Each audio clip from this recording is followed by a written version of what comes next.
എല്ലാ പ്രിയപ്പെട്ടവർക്കും ഇന്നത്തെ അധ്യായത്തിലേക്ക് സ്വാഗതം. നാളെ 2026 ജൂലൈ മാസം 1-ാം തീയതിയാണ്. ഒരു പുതിയ മാസത്തിലേക്കാണ് നാളത്തെ ദിവസം നമ്മൾ കാലെടുത്ത് വെക്കാൻ പോകുന്നത്. നമ്മുടെ ജീവിതത്തിൽ എന്തെല്ലാം പ്രയാസങ്ങളാണ് നമ്മൾ അനുഭവിച്ചു കൊണ്ടിരുന്നത്. കടബാധ്യതകളുണ്ടാകും, മക്കളുടെ വിവാഹ തടസ്സമുണ്ടാകും, ജോലി സ്ഥലത്തെ അനാവശ്യമായ തർക്കങ്ങളുണ്ടാകും.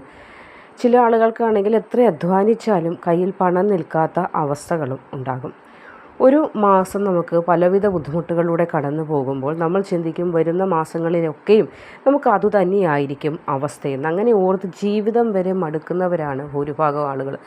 ചിലർ പറയാറുണ്ട്, നല്ല കർമ്മങ്ങളാണ് ഞാൻ ചെയ്യുന്നത്, ആരെയും ഇതുവരെ ദ്രോഹിച്ചിട്ടില്ല, ആർക്കും ദോഷം വരുന്ന ഒരു പ്രവൃത്തിയും ചെയ്തിട്ടില്ല, പിന്നെ എന്തുകൊണ്ട് എൻ്റെ ജീവിതത്തിൽ ഇങ്ങനെ പ്രയാസങ്ങൾ വരുന്നതെന്ന്. ഇതിലാദ്യം മനസ്സിലാക്കേണ്ടത്, ഒരു വ്യക്തിക്കും ജീവിതകാലം പൂർണ്ണവും ദുഃഖദുരിതങ്ങളിലൂടെ മാത്രം കടന്നു പോകേണ്ടതായി വരില്ല. ഇതിനെല്ലാം ആധാരം നമ്മുടെ പ്രവൃത്തിയും അതേപോലെ ഗ്രഹങ്ങളുടെ വിന്യാസവുമാണെന്ന് ഇനിയെങ്കിലും മനസ്സിലാക്കി സ്വയം പഴിക്കുന്നത് ഒഴിവാക്കേണ്ടത് അത്യാവശ്യമാണ്. അപ്പോൾ ഈ ഗ്രഹങ്ങളുടെ മാറ്റമാണ് നമ്മുടെ ജീവിതത്തിൽ മാറ്റങ്ങൾ കൊണ്ടുവരുന്നത് എന്ന് ഇനിയെങ്കിലും നിങ്ങൾ മനസ്സിലൊന്ന് കുറിച്ചിട്ടാൽ സ്വയമേവ ഞാൻ ദോഷം പിറന്ന ഒരു ജാതകക്കാരനാണ് അല്ലെങ്കിൽ ജാതകക്കാരിയാണ്, എനിക്ക് ഭാഗ്യമില്ല എന്ന് പറയുന്ന ആ പഴിപറച്ചിൽ അങ്ങനെ പറഞ്ഞ് ഡെയിലി നമ്മൾ എന്താണോ ചിന്തിക്കുന്നത് അതായി മാറും നമ്മൾ എന്നാണ് പ്രകൃതി തന്നെ പറയുന്നത്. അപ്പോൾ നമ്മളെന്നും ഒരു ദോഷകാരിയാണ് അല്ലെങ്കിൽ ഉള്ളവനാണ് അല്ലെങ്കിൽ ഭാഗ്യമില്ലാത്തവനാണ് എന്ന് ദിനം പ്രതി ചിന്തിച്ചു കൊണ്ടിരുന്നാൽ അത് തന്നെ നമ്മുടെ ജീവിതത്തിൽ സംഭവിക്കും. എഴുമ്പേറ്റമില്ലാതെ പച്ച മലയാളത്തിൽ, അതായത് നമ്മൾ സാധാരണ പറയുന്ന മലയാളത്തിൽ പറഞ്ഞാൽ എഴുമ്പേറ്റ അല്ലെങ്കിൽ ഉയർച്ചയില്ലാത്ത അവസ്ഥയിൽ എത്തിച്ചേരും. അതുകൊണ്ട് തന്നെ മനസ്സിലാക്കാൻ വേണ്ടി പറയുകയാണ്, നമ്മൾക്ക് ജീവിതത്തിൽ മാറ്റങ്ങൾ വരുന്നത് ഗ്രഹങ്ങളുടെ അടിസ്ഥാനത്തിൽ കൂടിയാണ്. അപ്പോൾ നല്ല പ്രവൃത്തികൾ ചെയ്യുക, കർമ്മത്തിൽ മുഴുകി പ്രാർത്ഥനയിൽ മുഴുകി മുന്നോട്ട് പോവുക. ഗ്രഹം അനുകൂലമാകുമ്പോൾ നമുക്ക് വിധിച്ച കാര്യങ്ങൾ നമ്മളിലേക്ക് തന്നെ വന്നു ചേരും. അപ്പോൾ ഇവിടെ ജ്യോതിഷ ഗണിതം സത്യമായ ഒരു കാര്യമാണ്, പഞ്ചാംഗങ്ങൾ സത്യമായ കാര്യങ്ങളാണ്, ജ്യോതിഷവും സത്യമാണെന്നത് മനസ്സിലാക്കുക. അപ്പോൾ നാളത്തെ ദിവസത്തിൻ്റെ കൃത്യമായ ഫലങ്ങളാണ് സത്യസന്ധമായി നിങ്ങളിലേക്ക് എത്തിക്കാൻ പോകുന്നത്. അപ്പോൾ നാളെ കലണ്ടർ നോക്കുന്നവർക്ക് ഓരോ ദിവസവും എങ്ങനെയാണ് നക്ഷത്രങ്ങളുടെ വിന്യാസം എന്നൊക്കെ ശ്രദ്ധിക്കുന്ന ആളുകൾ ഉണ്ടാകുമല്ലോ. അപ്പോൾ നിങ്ങൾക്ക് കലണ്ടർ നോക്കുമ്പോഴായാലും നക്ഷത്രങ്ങളുടെ ഒരു നക്ഷത്രം എപ്പോഴാണ് തുടങ്ങുന്നത് എങ്ങനെയാണ് എന്ന് നിങ്ങൾക്കൊന്ന് മനസ്സിലാക്കിയിരിക്കാൻ വേണ്ടി പറഞ്ഞു തരാം. സൂര്യോദയ സമയത്ത് പൂരാട നക്ഷത്രമാണ്. എന്നാൽ 6 മണി തുടങ്ങി 44 മിനിറ്റ് കഴിയുന്നതോടുകൂടി നക്ഷത്രത്തിന് മാറ്റം സംഭവിക്കുന്നുണ്ട്. പൂരാടം നക്ഷത്രം മാറിയിട്ട് പിന്നെ ഉത്രാടം നക്ഷത്രത്തിൻ്റെ ആഗമനമാണ് ഉണ്ടാകുന്നത്. അപ്പോൾ ചന്ദ്രൻ നാളെ ധനുരാശിയിൽ നിന്ന് മകരം രാശിയിലേക്ക് പ്രവേശിക്കുന്ന ഒരു സമയം കൂടിയാണ്. അപ്പോൾ നാളത്തെ ദിവസത്തിൻ്റെ ഗ്രഹവിന്യാസം എങ്ങനെയാണ്, ഏതൊക്കെ നക്ഷത്രക്കാർക്കാണ് നാളെ ഭാഗ്യം വരുന്നത്, ഏതൊക്കെ നക്ഷത്രക്കാർക്കാണ് അല്പം പ്രയാസങ്ങളിൽ നിന്ന് അല്ലെങ്കിൽ പ്രയാസങ്ങളിലൂടെ കടന്നു പോകേണ്ടത് അല്ലെങ്കിൽ പ്രയാസങ്ങളിൽ നിന്ന് രക്ഷപ്പെടുന്നത്, അങ്ങനെയുള്ള കുറച്ച് കാര്യങ്ങൾ അടങ്ങിയ ഇന്നത്തെ അധ്യായത്തിലേക്ക് ഏവരെയും ഹാർദവമായി സ്വാഗതം ചെയ്യുന്നു. അതോടൊപ്പം നാളത്തെ ദിവസം ഒരു പുതിയ മാസം തുടങ്ങുകയാണ്. അപ്പോൾ ആ ഒരു മാസം പൂർണ്ണമായി നമുക്ക് ഫലങ്ങൾ അനുകൂലമാകാൻ നാളത്തെ ദിവസം നമ്മൾ അറിഞ്ഞിരിക്കേണ്ട ചില പൊടിക്കൈകൾ കൂടിയുണ്ട്. അതും ഈ അധ്യായത്തിൽ നിങ്ങളുമായിട്ട് പങ്കുവയ്ക്കാം. അപ്പോൾ നമുക്ക് ആദ്യം നാളത്തെ പഞ്ചാംഗം ഒന്ന് കൃത്യമായിട്ട് നോക്കാം. നാളെ മിഥുനമാസം 17-ാം തീയതിയാണ്, ബുധനാഴ്ച ദിവസമാണ്. തിഥി വരുന്നത് കൃഷ്ണപക്ഷ ദ്വിതീയ തിഥിയാണ്. അപ്പോൾ നക്ഷത്രം ഞാൻ നേരത്തെ പറഞ്ഞതുപോലെ തന്നെ 6 മണി 44 മിനിറ്റ് വരെ പൂരാടമാണ്. അതിനുശേഷം അടുത്ത ഉത്രാട നക്ഷത്രത്തിലേക്കുള്ള പ്രവേശനം നടക്കും. അപ്പോൾ ഈ ഗ്രഹങ്ങളുടെ വിന്യാസം നോക്കുകയാണെങ്കിൽ നാളെ ബുധനാഴ്ചയാണ്. അപ്പോൾ അതുകൊണ്ട് തന്നെ ബുധൻ്റെ സ്വാധീനം കൂടുതലുള്ള ദിവസമാണ്. അപ്പോൾ ബുധൻ എന്നാൽ അറിയാമല്ലോ, നമുക്ക് ബുദ്ധി, വിദ്യ, ധനം ഇതിൻ്റെ കാരകത്വം വഹിക്കുന്ന ഗ്രഹമാണ് ബുധൻ. എന്നാൽ ഈ സൂര്യനും ബുധനും ചേർന്നുള്ള ചില വിന്യാസങ്ങളുണ്ട്. അപ്പോൾ ശനിയുടെ ദൃഷ്ടിയും ചില രാശിക്കാർക്കും അല്ലെങ്കിൽ ചില നക്ഷത്രക്കാർക്കും ചെറിയ രീതിയിലുള്ള ഒരു അലട്ടൽ, ചെറിയ രീതിയിലുള്ള ചില ബുദ്ധിമുട്ടുകളൊക്കെ വരാനും ഉള്ള ഒരു സാധ്യത നമുക്ക് കാണേണ്ടതായിട്ടുണ്ട്. അപ്പോൾ ജീവിതത്തിൽ എല്ലാം ശരിയാകും എന്ന് കരുതി തുടങ്ങുമ്പോൾ പെട്ടെന്നൊരു തടസ്സമൊക്കെ വരുന്നത് നാളത്തെ ദിവസം ഗ്രഹങ്ങളുടെ പ്രത്യേകത കൊണ്ടാണ് എന്നത് വീണ്ടും ഓർമ്മയിൽപ്പെടുത്തുന്നുണ്ട്. പ്രത്യേകിച്ച് നാളെ പകൽ 1 മണിക്ക് ശേഷം ഒരു വലിയ മാറ്റമൊക്കെ വരുന്നത് സമയം കൂടിയാണ്.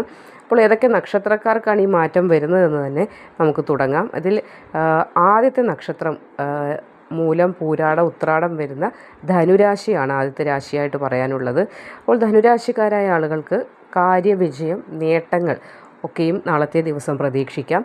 കുറേ നാളായിട്ട് മനസ്സിനെ അലട്ടിക്കൊണ്ടിരുന്ന പ്രയാസം അത് ചിലപ്പോൾ കടത്തിനെക്കുറിച്ച് ഓർത്തായിരിക്കും, അതല്ലെങ്കിൽ കുടുംബത്തിൻ്റെ ഏതെങ്കിലും നിലനിൽക്കുന്ന വഴക്കിനെക്കുറിച്ച് ഓർത്തായിരിക്കും, അതല്ലെങ്കിൽ മക്കളുടെ വിവാഹകാര്യം, അവരുടെ പഠനകാര്യങ്ങൾ, അവരുടെ ആരോഗ്യകാര്യങ്ങൾ, അങ്ങനെ ഒരു മനുഷ്യന് ചിന്തിക്കാനും വേവലാതിപ്പെടാനും സന്തോഷിക്കാനും ഒക്കെ ഓരോരോ കാര്യങ്ങൾ ദിനം പ്രതി ഉണ്ടായിക്കൊണ്ടിരിക്കുകയാണ് അല്ലേ. അപ്പോൾ അങ്ങനെയുള്ളതായി നിങ്ങളെ വിഷമിപ്പിച്ചുകൊണ്ടിരുന്ന പ്രയാസങ്ങൾക്ക് നാളെ ഒരു ശമനമൊക്കെ ഉണ്ടാകും, അല്പം മാറ്റങ്ങൾ കാണാൻ സാധിക്കും. അപ്പോൾ നാളെ അതിനൊരു പരിഹാര സമയമെന്ന് വെച്ചാൽ നാളെ 1 മണിക്ക് ശേഷം ചെറിയ തടസ്സങ്ങൾ വരാതിരിക്കാനും ശ്രദ്ധിക്കണം, അല്ലെങ്കിൽ തടസ്സപ്പെട്ടിരുന്ന കാര്യങ്ങൾക്കൊരു മാറ്റവും ഉണ്ടാകും. എങ്കിൽ പോലും 1 മണിക്ക് മുന്നേ ഉള്ള സമയമായിരിക്കും നിങ്ങൾക്ക് ഏറ്റവും ശുഭകരമായ സമയം എന്നതുകൂടി മനസ്സിലാക്കുക.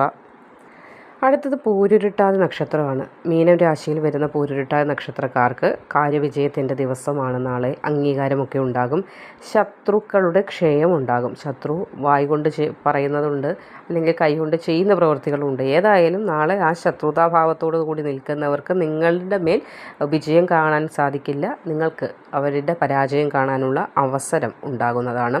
അതേപോലെ ജോലി സ്ഥലത്താണെങ്കിലും നിങ്ങളെ തരം താഴ്ത്തി സംസാരിച്ചിരുന്ന ആളുകൾ, അല്ലെങ്കിൽ നിങ്ങളെ വിഷമിപ്പിച്ചുകൊണ്ടിരുന്ന ആളുകളുടെ മുന്നിൽ തല ഉയർത്തി നിൽക്കാനുള്ള സാഹചര്യം നിങ്ങൾക്കുണ്ടാകും. അതേപോലെ പരീക്ഷകളിലോ അല്ലെങ്കിൽ പുതിയ കോഴ്സുകളിലോ ഒക്കെ ചേരാൻ ആഗ്രഹിക്കുന്നുണ്ടെങ്കിലും ഈ പൂരുരുട്ടാതി നക്ഷത്രം മീനം രാശിയിൽ വരുന്ന ആളുകൾക്ക് വളരെ നല്ല അനുകൂല സമയം തന്നെയാണ്. ഉത്രാടം, തിരുവോണം, അവിട്ടം വരുന്ന മകരം രാശിക്കാരുടെ കാര്യം പറയുമ്പോൾ നാളത്തെ ദിവസം നക്ഷത്രം ഉത്രാടം നക്ഷത്രം പൂർണ്ണമായും ഉത്രാട നക്ഷത്രത്തിൻ്റെ അധീനതയിലായിരിക്കും നാളത്തെ ദിവസം. അതുകൊണ്ട് തന്നെ നിങ്ങൾക്ക് നാളത്തെ രാവിലെ 1 മണിക്ക് മുൻപേ ഉള്ള സമയം അല്പം കാര്യതടസ്സങ്ങളൊക്കെ ഉണ്ടാകാനുള്ള ഒരു കാരണം എന്തെങ്കിലുമൊക്കെ ചെറുതായി വന്നു ചേരും. അപ്പോൾ അതിനൊരു മുൻപേ തന്നെ അത് പറയുകയാണ്. എടുത്തുചാടിയുള്ള സംസാരങ്ങളൊക്കെ കഴിവതും ഒഴിവാക്കുന്നത് ഉത്തമമായിരിക്കും. എന്നാൽ 1 മണിക്ക് ശേഷം, നാളെ ഒരു ഉച്ചയ്ക്ക് 1 മണിക്ക് ശേഷമുള്ള സമയം നിങ്ങളുടെ കൈപ്പിടിയിൽ കാര്യങ്ങളെ ഒതുക്കാനായിട്ടൊക്കെ നിങ്ങൾക്ക് സാധിക്കുന്നതാണ്. അതേപോലെ ഇഷ്ടഭക്ഷണ സമൃദ്ധിയൊക്കെ നാളെ 1 മണിക്ക് ശേഷമുള്ള സമയം കാണുന്നുണ്ട്, ആരോഗ്യപരമായിട്ടായാലും. അതേപോലെ നിയമപരമായ കാര്യങ്ങൾ എന്തെങ്കിലും ഉണ്ടെങ്കിൽ പോലും നാളത്തെ ദിവസം 1 മണിക്ക് ശേഷമുള്ള സമയമായിരിക്കും നിങ്ങൾക്ക് അല്പം ഭാഗ്യം കൂടുതലായി വരുന്നത്. കാരണം നാളെ ഉത്രാടം നക്ഷത്രം കൂടി നിങ്ങൾക്ക് അത്ര അനുകൂലമായിട്ട് വരുന്നില്ല എന്നതുകൂടി ഇവിടെ ഒന്ന് മനസ്സിലാക്കേണ്ടതുണ്ട്. പക്ഷേ 1 മണിക്ക് ശേഷമുള്ള സമയം കാര്യതടസ്സങ്ങളൊക്കെ മാറി അതുവരെ നിങ്ങൾക്ക് അനുഭവിച്ച ഒരു മന്ദത അത് മാറുന്നതായിരിക്കും 1 മണിക്ക് ശേഷം. ഇനി അടുത്തത് വിശാഖം, അനിഴം, തൃക്കേട്ട വരുന്ന നക്ഷത്രക്കാർക്കാണ്. നിങ്ങൾക്കും വലിയൊരു മാറ്റത്തിൻ്റെ സമയം തന്നെയാണ് നാളത്തെ ദിവസം. കൂടാതെ ഒരു മാസം തുടങ്ങുകയാണ്. അപ്പോൾ അതിൻ്റെ ആദ്യത്തെ ദിവസം നമുക്ക് അനുകൂലമാണെങ്കിൽ പുറകെയുള്ള ദിവസങ്ങളിലും ആ ഒരു ആനുകൂല്യം നമുക്ക് കൂടുതലായി വന്നു ചേരുന്നതാണ്. രാവിലെ ശ്രദ്ധിക്കേണ്ട ഒരു കാര്യം പറയാം, രാവിലെ ചെറിയ കലഹങ്ങൾക്കോ ഒന്നും പോകാതിരിക്കാനായിട്ട് ശ്രദ്ധിക്കുക. അതായത് 1 മണിക്ക് മുൻപേ ഉള്ള സമയം ചെറിയ വീട്ടിലായാലും നമ്മുടെ മക്കളോടാണെങ്കിൽ പോലും ചെറിയ രീതിയിലുള്ള ഒരു ദേഷ്യം അല്ലെങ്കിൽ ഒന്ന് ശാഠ്യം കാണിക്കാനൊക്കെയുള്ള സാധ്യത ഉണ്ട്. അപ്പോൾ അതൊന്ന് കൺട്രോൾ ചെയ്യേണ്ടത് അത്യാവശ്യമാണ്. അതേപോലെ രാവിലെയുള്ള സമയം കാര്യങ്ങളൊന്നും വേഗത്തിൽ പോകാത്തതായിട്ട് തോന്നും. പക്ഷേ 1 മണിക്ക് ശേഷമുള്ള സമയം തന്നെ ലാഭവും മാനസിക സന്തോഷമൊക്കെ ഉണ്ടാകും. അപ്പോൾ ലോട്ടറി പോലെയുള്ള സമ്മാന പദ്ധതികൾ എടുക്കുന്നവരാണെങ്കിൽ പോലും നാളെ 1 മണിക്ക് ശേഷം എടുക്കുന്നത് ഉത്തമമായിരിക്കും. അതിന് മുൻപേ ഉള്ള സമയമാണെങ്കിൽ ഭാഗ്യം അത്ര അനുകൂലമാണ് എന്ന് പറയാൻ സാധിക്കില്ല. പ്രധാന രേഖകൾ എന്തെങ്കിലും സൈൻ ചെയ്താലും 1 മണിക്ക് ശേഷം അത് സൈൻ ചെയ്യാനൊക്കെ ശ്രമിക്കുന്നത് വളരെയധികം ഉത്തമമാണ്. പിന്നെ ഈ ഒരു സമയം പറഞ്ഞാലും അതായത് നമ്മളൊരു കാര്യം ചെയ്യുമ്പോൾ 10 മണിക്ക് ചെയ്യേണ്ട കാര്യം 10 മണിക്ക് തന്നെ ചെയ്തേ മതിയാകും. അപ്പോൾ മനസ്സൊരു അങ്കലാഭിൻ്റെ ആവശ്യമില്ല. അടുത്തുള്ള ഗണപതി ക്ഷേത്രത്തിലേക്ക് ഒരു നാളികേരം തരക്കൊഴിഞ്ഞ് ഞാൻ ഉടച്ചേക്കാം എന്ന് പറഞ്ഞുകൊണ്ട് ഭഗവാനോട് പ്രാർത്ഥിച്ച് ചെയ്താൽ മതിയാകും, വിഘ്നങ്ങൾ മാറിക്കൊള്ളും. അപ്പോൾ ഇനി എന്തൊക്കെയാണ് അല്പം ശ്രദ്ധിക്കേണ്ട നക്ഷത്രങ്ങൾ ഏതൊക്കെയാണ് എന്ന്, അതായത് നമ്മുടെ ജീവിതത്തിലൊരു പ്രയാസം വരുമ്പോൾ അതിനെ മുൻകൂട്ടി മറികടക്കാനുള്ള വിദ്യയാണ് ജ്യോതിഷത്തിലൂടെ പറഞ്ഞു തരുന്നത്. നാളത്തെ ദിവസം നമുക്ക് അനുകൂലമാണോ പ്രതികൂലമാണോ, അഥവാ അനുകൂലമാണെങ്കിൽ തന്നെ ഏതൊക്കെ കാര്യങ്ങൾ നമ്മൾ മുൻകരുതലായി ചില അനുകൂലത്തെ പ്രതികൂലമാവാതിരിക്കാനായിട്ട് ശ്രദ്ധിക്കേണ്ട ചില കാര്യങ്ങളുണ്ട്. അപ്പോൾ നാളത്തെ ദിവസം ചില നക്ഷത്രക്കാരൊന്ന് ശ്രദ്ധിക്കേണ്ടതായിട്ടുണ്ട്. അങ്ങനെയുള്ള അശ്വതി, ഭരണി, കാർത്തിക, മേടം രാശിക്കാർ നാളെ പുരാടം നക്ഷത്രമായതുകൊണ്ട് തന്നെ നിങ്ങൾക്ക് രാവിലത്തെ സമയം അല്പം കാര്യപരാജയമൊക്കെ ഉണ്ടാകുന്നതായ ഒരു സമയമാണ്. അപ്പോൾ നാളെ ഒരു പകൽ 1 മണിക്ക് ശേഷമായിരിക്കും നിങ്ങൾക്കും അനുകൂലമായ ഫലങ്ങളൊക്കെ വന്നു ചേരുന്നത്. അപ്പോൾ ഉത്രാടത്തിൻ്റെ സ്വാധീനം ശക്തമാകുന്നതിനാൽ തന്നെ 1 മണിക്ക് മുൻപേ ഉള്ള സമയം നിങ്ങൾക്ക് അത്ര അനുകൂലമാകണമെന്ന് പറയാൻ സാധിക്കില്ല. മത്സര പരീക്ഷകളിലായാലും ചില ബുദ്ധിമുട്ടുകളൊക്കെ വരാനോ അല്ലെങ്കിൽ നമ്മൾ പറയാറുണ്ട്, ഒരു എക്സാമൊക്കെ എഴുതുമ്പോൾ ഉദ്ദേശിച്ച കാര്യം എനിക്കങ്ങോട്ട് എഴുതാൻ പറ്റിയില്ല എന്നൊക്കെ പറയാറില്ലേ. എന്ന് പറഞ്ഞതുപോലെ അല്പം ഒരു ഒരു ഒരു ടൈറ്റ് ആവുന്ന ഒരു അവസ്ഥയൊക്കെ വരാനൊരു സാധ്യതയുണ്ട്. അപ്പോൾ അതൊന്ന് മുൻനിർത്തി മനസ്സിനെ ഒരുപാട് ആകുലതകളിലേക്കൊന്നും വിടാതിരിക്കാനും ഒന്ന് ശ്രദ്ധിക്കുന്നത് ഉത്തമമായിരിക്കും. പക്ഷേ ഉച്ചയ്ക്ക് ശേഷമുള്ള സമയം സ്ഥാനക്കയറ്റവുമായി പ്രൊമോഷനുമായി ബന്ധപ്പെട്ടതൊക്കെ ശുഭവാർത്തകൾ ശ്രവിക്കുവാനുള്ള യോഗവും നാളത്തെ ദിവസം കാണുന്നുണ്ട്. ഇനി അവിട്ടം, ചതയം, പൂരുരുട്ടാതി വരുന്ന കുംഭം രാശിക്കാർക്കും നാളത്തെ ദിവസം അനാവശ്യ ചിലവുകളൊക്കെ കുറയുന്നതായ ഒരു സമയമായിരിക്കും. എങ്കിൽ പോലും അനാവശ്യ ചിലവുകൾ, ഇത് കേട്ടിട്ട് അനാവശ്യ ചിലവുകളിലേക്കൊന്നും പോകാതിരിക്കാനും കൂടി പ്രത്യേകം ശ്രദ്ധിക്കണം. ഈയിടെയായിട്ട് ഒരുപാട് ചിലവുകൾ വന്നു ചേരുന്ന ഒരു രാശി കൂടിയാണ് കുംഭം രാശി. അതുകൊണ്ട് തന്നെ യാത്രകളിലാണെങ്കിൽ പോലും അനാവശ്യമായ സാധനങ്ങളൊന്നും വാങ്ങിക്കൂട്ടാതിരിക്കാനൊക്കെ ഒന്ന് ശ്രദ്ധിക്കുക. പണമിടപാട് നടത്തുമ്പോഴും നാളത്തെ ദിവസം അതീവമായി സൂക്ഷിക്കേണ്ട ദിവസമാണ്. എങ്കിലും നാളത്തെ ദിവസം പൂർണ്ണമായി വൈകുന്നേരം കയ്യിൽ കുറച്ച് ധനമെങ്കിലും ബാലൻസ് ഉണ്ടാകുന്ന രീതിയിൽ നമ്മൾ പറയാറുണ്ട്, എന്നും വീട്ടിൽ നിന്ന് പുറത്തു പോയി കടയിൽ നിന്ന് സാധനം വാങ്ങിച്ച് വീട്ടിൽ വന്നാൽ പിന്നെ കയ്യിൽ 5 പൈസ കാണില്ല എന്ന്. പക്ഷേ നാളത്തെ ദിവസം അങ്ങനെയല്ല. എന്തൊക്കെ വാങ്ങിച്ചാലും കയ്യിൽ കുറച്ച് മിച്ചമുണ്ട് എന്ന് തോന്നുന്ന, അതായത് സാമ്പത്തികമായ ഒരു സേവിങ് ഒക്കെ ഉണ്ടാകുന്നതായ ഒരു ദിവസം കൂടിയായിരിക്കും. നമ്മളിൽ പല ആളുകളും എപ്പോഴും പറയുന്നൊരു കാര്യമുണ്ട്, അതായത് കയ്യിൽ പണം വരുന്നുണ്ട്, പക്ഷേ എങ്ങോട്ടാണ് അത് പോകുന്നതെന്ന് അറിയുന്നില്ല. മാസാമാസം ശമ്പളം ക്രെഡിറ്റ് ആവുന്നുണ്ട്, പക്ഷേ എപ്പോൾ അത് കയ്യിൽ നിന്ന് പോയ സമയം അറിയുന്നില്ല. അതുപോലെ തന്നെ നഷ്ടമായി പോകുന്നുവെന്ന്. അപ്പോൾ അനാവശ്യ ചിലവുകൾ തന്നിട്ട് നമ്മൾ മാനസികമായി ചില ഗ്രഹങ്ങൾ തളർത്താൻ നോക്കുന്നതായ ഒരു അവസ്ഥ കൂടിയുണ്ട്. അപ്പോൾ അതിനെ പ്രതിരോധിക്കാനായിട്ട് ഓരോ ദിവസവും നമ്മൾ ചില മാർഗ്ഗങ്ങൾ, ചില കരുതലുകൾ എടുക്കുന്നത് വളരെയധികം ഉത്തമമായിരിക്കും. അപ്പോൾ നാളത്തെ ദിവസം അങ്ങനെ ഒരു പുതിയ മാസം തുടങ്ങുന്ന ഒരുപാട് കാര്യങ്ങൾ നമ്മൾ ചിന്തിക്കുന്നുണ്ട്. ഈ മാസം ഇന്ന കാര്യങ്ങൾ ചെയ്യണമെന്ന് നമ്മൾ സ്വരുക്കൂട്ടി മനസ്സിൽ വെച്ചിരിക്കുകയാണ്. അതെല്ലാം ആപ്ലിക്കബിൾ ആകേണ്ട കാര്യം കൂടിയുണ്ട്. അപ്പോൾ അതിനായിട്ട് ഈ ഗ്രഹങ്ങളുടെ നമ്മളുടെ മേൽ ചെലുത്തുന്ന സ്വാധീനം, ദോഷകരമായ സ്വാധീനത്തെ കുറയ്ക്കാൻ എന്തെങ്കിലും പ്രതിരോധിക്കാൻ വഴിയുണ്ടോ എന്ന് ചോദിച്ചാൽ അതിനുള്ള ദൈവികമായ ചില വഴികൾ കൂടി ഞാൻ പറഞ്ഞു തരാം. അതായത് നമ്മുടെ പുരാണ ഗ്രന്ഥങ്ങളൊക്കെ പറഞ്ഞിട്ടുണ്ട്, വീട്ടിൽ പോസിറ്റീവ് അന്തരീക്ഷ സംജാതമായാൽ തന്നെ ഒട്ടുമിക്ക ദോഷങ്ങളും നമ്മളിൽ നിന്ന് വിട്ടകലുമെന്ന്. അതിനായിട്ട് നമുക്ക് വീട്ടിൽ തന്നെ ചെയ്യാൻ സാധിക്കുന്ന, അതായത് നാളത്തെ ദിവസം നിങ്ങളുടെ ഭാഗ്യം അനുകൂലമാക്കാൻ കഴിയുന്ന ചില കാര്യങ്ങളൊന്ന് പറഞ്ഞു തരാം. അതായത് നാളെ ബുധനാഴ്ചയാണ്. അപ്പോൾ രാവിലെ തന്നെ ഉണർന്നെഴുന്നേറ്റ് സൂര്യഭഗവാനെ പ്രാർത്ഥിച്ചുകൊണ്ട് എഴുന്നേൽക്കുക. ശേഷം പൂജാമുറിയിൽ പ്രാർത്ഥിക്കുക.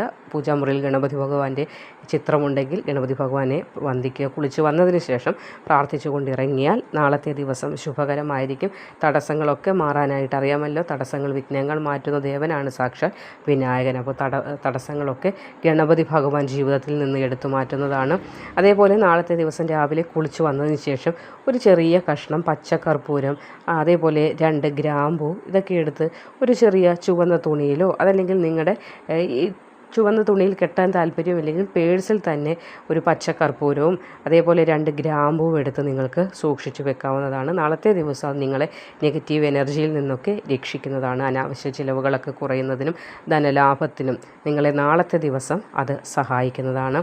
അതേപോലെ നാളത്തെ ദിവസം പകൽ സമയത്ത് ഓം ഗം ഗണപതിയെ നമഃ എന്നാകിയൊരു മന്ത്രം എപ്പോഴും പ്രധാന കാര്യങ്ങൾക്ക് പോകുമ്പോൾ ഒരു 108 ജപിച്ചിട്ട് പ്രധാന കാര്യങ്ങളിൽ ഏർപ്പെടുന്നത് വഴി നമ്മുടെ ജീവിതത്തിൽ തടസ്സങ്ങൾ എന്തുണ്ടെങ്കിലും, അല്ലെങ്കിൽ ഈ ഒരു കാര്യം ചെയ്യുമ്പോൾ നിങ്ങൾക്ക് തടസ്സം, പേടി എന്നീ തുടങ്ങിയ കാര്യങ്ങളൊക്കെ ഉണ്ടെങ്കിൽ അതിൽ നിന്ന് ഒരു മോചനവും ഒരു സമാധാനവും മനസ്സിനെ ഒന്ന് കാമാക്കുന്നതിനൊക്കെ നാളത്തെ ദിവസം ഗണപതി ഭഗവാനെ നിങ്ങൾ ആരാധിക്കുന്നത് കൊണ്ട് വളരെയധികം ഫലം ഉണ്ടാകുന്നതാണ്. അപ്പോൾ 108 ജപിക്കാനായിട്ട് ശ്രമിക്കുക. വെറുതെ ബസ്സിലിരുന്നാൽ പോലും ഒന്ന് 108 എണ്ണിക്കൊണ്ടൊന്ന് മനസ്സുകൊണ്ട് ജപിച്ചാൽ തന്നെ എക്സാമിനൊക്കെ പോകുന്ന ആളുകളാണെങ്കിൽ നിങ്ങൾക്ക് വലിയ മനസ്സിനൊരു റിലീഫ് ഉണ്ടാവണം. എന്നാലേ പഠിച്ച കാര്യങ്ങൾ നമുക്ക് പേപ്പറിലേക്ക് എഴുതാനൊക്കെ ആയിട്ട് സാധിക്കുകയുള്ളൂ. അപ്പോൾ അങ്ങനെ ഒരു മാറ്റം ഉണ്ടാകുന്നതാണ്. അപ്പോൾ നാളത്തെ 12 മണി കഴിഞ്ഞ് 12 മിനിറ്റ് മുതൽ 1 മണി 51 വരെയുള്ള സമയം രാഹുകാലമാണ്. അതുകൊണ്ട് തന്നെ ഈ ഒരു സമയത്ത് പുതിയ ബിസിനസ് തുടക്കങ്ങളോ പ്രധാനപ്പെട്ട പണമിടപാടുകളോ ഒന്നും നടത്താതിരിക്കാൻ കൂടി നിങ്ങൾ പ്രത്യേകം ശ്രദ്ധിക്കുന്നത് ഏറ്റവും ഉത്തമമായിരിക്കും. അപ്പോൾ തന്നെ ജീവിതത്തിലെ പ്രതിസന്ധികളൊക്കെ മാറുന്ന മറ്റൊരു ഭാഗ്യദായകമായ സമയം കൂടി തുടങ്ങുകയാണ് നാളത്തെ ദിവസം കൊണ്ട് എന്നതും ആദ്യം മനസ്സിലാക്കുക. അപ്പോൾ എൻ്റെ പ്രിയപ്പെട്ട ആളുകളോട് എനിക്ക് പറയാനുള്ളത്, ജീവിതത്തിൽ പ്രതിസന്ധികളൊക്കെ വരും. മനുഷ്യർക്ക് അങ്ങനെയാണ്. പ്രതിസന്ധികൾ, ഗ്രഹവിന്യാസമൊക്കെ വരുമ്പോൾ ഭാഗ്യത്തിൽ ഏറ്റക്കുറച്ചിലുകൾ അല്ലെങ്കിൽ സന്തോഷത്തിൽ ഏറ്റക്കുറച്ചിലുകളൊക്കെ ഉണ്ടാകും. എങ്കിൽ പോലും പ്രതിസന്ധികളിൽ ഒന്നും തളരാതിരിക്കുക, മനസ്സിനെ പോസിറ്റീവാക്കി വെക്കാൻ ശ്രമിക്കുക. കാലം എപ്പോഴും ഒരേപോലെ സഞ്ചരിക്കുകയില്ല എന്നത് മാത്രം മനസ്സിൽ ഉറപ്പിച്ചു വെക്കുക. ഗ്രഹങ്ങളുടെ മാറ്റം ഇന്നല്ലെങ്കിൽ നാളെ നമ്മുടെ ജീവിതത്തിലും വലിയ ഭാഗ്യങ്ങളെ അനുകൂലമായി നമ്മളിലേക്ക് എത്തിക്കും എന്ന കാര്യം കൂടി എപ്പോഴും മനസ്സിൽ വെക്കുക. അപ്പോൾ ഞാൻ പറഞ്ഞ കാര്യങ്ങൾ, ഈ പൊടിക്കൈകളും ഒക്കെ കൃത്യമായി മനസ്സിൽ വെച്ച് മുന്നോട്ട് പോകേണ്ട ദിവസം കൂടിയാണ് നാളെ. അപ്പോൾ നാളത്തെ ദിവസം എല്ലാവർക്കും ഐശ്വര്യപൂർണ്ണമായിരിക്കട്ടെ എന്ന് പ്രാർത്ഥിക്കുന്നു. മറ്റൊരു അധ്യായവുമായി വീണ്ടും കാണുന്നതുവരെ നന്ദി, നമസ്കാരം.